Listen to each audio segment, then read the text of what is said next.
قل هذه سبيلي أدعو إلى الله على بصيرة أنا ومن اتبعني وسبحان الله وما أنا من المشركين. Tolong ceritakan tentang sejarah maulid. Apakah maulid Nabi SAW termasuk bid'ah hasanah? Merujuk sabda Nabi SAW, hadis riwayat Muslim nomor 1017. Barang siapa yang membuat-buat hal baru yang baik dalam Islam, maka baginya pahala dan pahala orang yang mengikutinya. Dan begitu pula sebaliknya. Maulid Nabi SAW adalah merayakan hari lahir Nabi SAW. Awal mulanya muncul tahun 230 Hijriah. Dan ini muncul dari kerajaan dinasti Fatimiyah Syiah. Syiah ya. Yang itu dibentuk pada saat itu di Mesir. Dan mereka punya 6 macam maulid dan sampai hari ini di Iran masih ada tuh. Jadi yang berfaham Syiah memang mengikuti ini. Sayangnya banyak ahli sunnah yang menarik ajaran ini, pemahaman ini ke pemahaman mereka. Padahal sebenarnya pemahaman orang-orang Syiah. Dan Syiah ini jelas mengkafirkan sahabat, mengatakan Al-Quran kurang, gitu kan. Mereka punya 6 macam maulid. Maulid Nabi SAW, Hasan, Husain, Fatimah, Ali dan rajanya mereka. Dan mereka pada saat membaca maulid dengan zikir-zikir yang sering kita dengar sekarang, itu ya mereka berdiri di tengah-tengahnya karena menganggap ruhnya Nabi SAW sedang lewat. Banyak orang ahli sunnah di Indonesia yang benci dengan Syiah. Karena pemahaman Syiah jelas ya mengkafirkan sahabat, mencaci maki Abu Bakar dan Umar, mengkafirkan mereka, mengatakan Quran kurang, tapi mereka tidak sadar maulid yang mereka lakukan adalah acara dari orang-orang Syiah.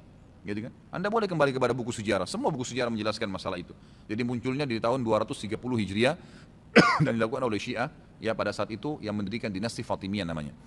Baik, itu kurang lebih gambaran tentang sejarahnya. Dan orang-orang Syiah Fatimiyah waktu itu mengadakan maulid, review lagi kembali kenapa mereka buat. Ternyata mereka waktu itu di Mesir berbatasan dengan Bizantium, kerajaan Romawi. Dan waktu itu orang-orang Romawi mereka mengadakan maulidnya Nabi Isa, kan gitu. Maka orang-orang Syiah waktu itu mengatakan di Mesir, kalau gitu kita juga buat maulid untuk Nabi SAW. Maka dibuatlah. Dan sekarang Anda boleh tanya kepada siapapun, kiainya, habibnya, tanya, apakah Nabi SAW pernah melakukan maulid kayak Anda lakukan nih? Berzikir, baca salawat, berdiri, menganggap ruhnya Nabi sedang lewat, pernah? Pasti kalau mereka jujur mereka akan mengatakan tidak pernah. Ditanya, lalu kenapa Anda lakukan? Bentuk cinta kepada Nabi SAW. Bentuk cinta itu harusnya mengikuti dan mencontohi dan melakukan apa yang dicontohkan dan diperintahkan saja, enggak menambah, gitu kan? Karena kalau kita menambah seakan-akan kita menganggap Nabi SAW masih ada yang belum disampaikan. Para Nabi sudah pada saat meninggal menyampaikan semua. Apa kata Ibnu Katsir rahimahullah? Beliau mengatakan kalimat yang mulia pada saat menafsirkan surah Al-Maidah ayat 3. Al-yawma akmaltu lakum dinakum wa atmamtu alaikum ni'mati wa raditu lakumul Islam madina. Hari ini aku sempurnakan agama kalian, nikmatku untuk kalian dan aku ridho Islam sebagai agama kalian, kata Ibnu Katsir. Ayat ini dalil yang paling nyata dan jelas ya, menekankan bahwasanya Nabi SAW tidak menghembuskan nafas terakhirnya kecuali sudah menyampaikan semua apa yang Allah tuntunkan, dan umat ini tidak butuh lagi tambahan, yang kecil sampai yang besar, yang samar-samar sampai yang jelas, gitu kan? Semua dijelaskan, semua sudah disampaikan.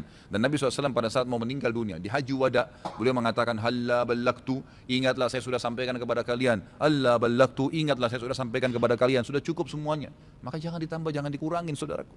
Bacalah salawat, Nabi SAW perintahin tuh, banyak perintah salawat. Baca 10 kali pagi, 10 kali sore, zikir pagi sore. Boleh juga dijadikan sebagai zikir rutin kita tiap hari. Nabi SAW perintahkan untuk baca salawat, gitu kan. Dianjurkan untuk membaca. Di hari Jumat disuruh memperbanyak salawat untuk Nabi SAW. Setiap kali disebut namanya SAW, dalam majelis ini berapa kali kita katakan Nabi SAW, Nabi SAW. Itu semua fadilah, itu diperintahkan, gitu kan. Tapi jangan dikarang secara khusus, karena itu akan menambah. Sekali lagi, saya tidak menyalahkan. Kalau Anda ngotot mengerjakannya, mengatakan ini benar, silahkan, itu hak Anda. Saya menyampaikan apa yang saya ketahui, gitu kan. Saya tidak menyalahkan, tidak menghardik, saya mengingatkan apa yang saya ketahui. Kalau Anda anggap ini benar, terimalah, gitu kan. Karena orang yang bijaksana, orang yang berakal adalah orang kalau menerima, mendengar sebuah penyampaian dan itu benar, lebih benar dari apa yang dia ketahui sebelumnya, maka dia menerimanya. Ya, maka dia akan selamat dari sifat sombong, kan gitu.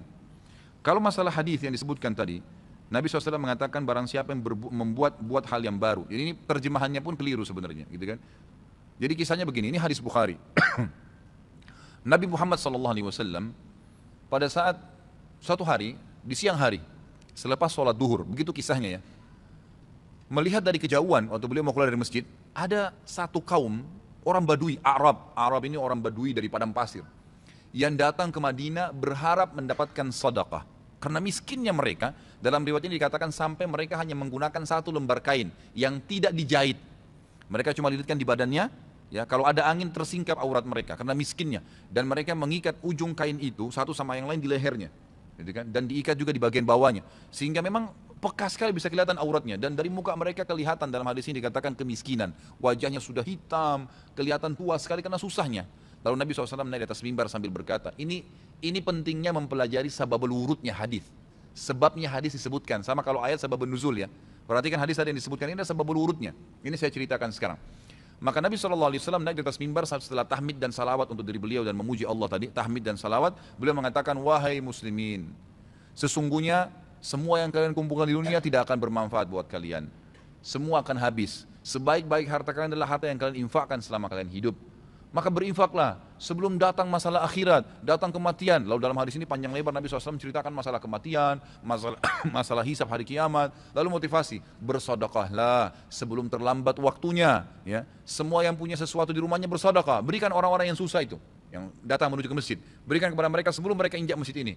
Lalu kata Nabi SAW, bersedekahlah walaupun hanya dengan sepotong kurma. Jadi kalau seseorang dari kalian punya kurma di rumahnya 1 butir, bagi 2. 1 dia makan setengah, setengah dia makan, kasih setengah orang miskin ini. Saking pentingnya bersedekah. Waktu itu, ikhwan dan akhwat sekalian, sahabat termotivasi, ada yang menangis. Ada 1 orang, sahabat berdiri. Lalu dia mengeluarkan semua yang dia miliki di kantongnya. Ya Rasulullah, ini saya sedekahkan. Dengan melihat orang itu melakukan, sahabat masjid rame-rame melakukannya. Pada keluarin semua hartanya. Apa kata Nabi SAW? Siapa yang menunjukkan perbuatan baik dalam Islam, yang memulai. Kenapa? Karena tadi ini orang memulai kasih. Maka dia akan mendapatkan pahala orang yang melakukannya tanpa dikurangi sedikit pun dari pahala orang yang melakukannya. Jadi kalau kita ajak orang ke masjid atau kita ajak orang bersedekah, lalu dia dapat pahala nih, 10 pahala misalnya karena sholat atau karena sedekah. Kita kena mengajaknya, diberikan juga pahala 10 tanpa dikurangi dari pahala dia. Kan begitu.